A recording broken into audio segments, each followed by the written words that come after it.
বর্তমান আওয়ামী লীগ সরকার মুক্তিযুদ্ধের পক্ষের শক্তি হিসেবে কাজ করে যাচ্ছে। এই সরকারের সময়েই ইতিহাস মুক্তিযোদ্ধাদের সম্মান, অধিকার সহ বিভিন্ন ক্ষেত্রে অগ্রগতি হয়েছে সবচেয়ে বেশি। তবে সেই সাথে কিভাবে যেন রাজাকারের বংশধরেরা ঢুকে গেছে রাজনৈতিক দলের বিভিন্ন পদে।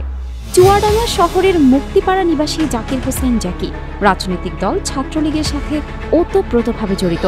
বর্তমানে বাংলাদেশ ছাত্রলীগের চুয়াডাঙ্গা জেলা শাখার সভাপতি বা সাধারণ সম্পাদক পদের জন্য আবেদন করেছেন। তার পরিচয়, সে একজন রাজাকারের নাতি। দাদা আশরাফ আলী ওরফে শেরেগুলের নাম স্পষ্ট উঠে আছে চুয়াডাঙ্গা সদর উপজেলাধীন স্বাধীনতা বিরোধী আনসার রাজাকারের তালিকায়। এমন কতজন আছেন এবং নিজের নড়বড়ে অবস্থান শক্ত করে তুলতে রাজনৈতিক দলে অংশগ্রহণ করছেন তার সংখ্যা নেহাত কম নয়। মুক্তিযুদ্ধের গৌরব উজ্জ্বল ভূমিকা রেখেছে যে ছাত্রলীগ, সে সংগঠনে স্বাধীনতার বিপক্ষের শত্রুদের পরবর্তী বংশধরেরা পদ পেতে মরিয়া। ক্ষমতা ও পদের আশায় জোর হুঙ্কারে সমর্থন জানাচ্ছে রাজনৈতিক দলের পক্ষে, যেন একটা পদে যেতে পারলে ব্যক্তিস্বার্থ পূরণ হয় ও ভবিষ্যৎ গড়ে যায়।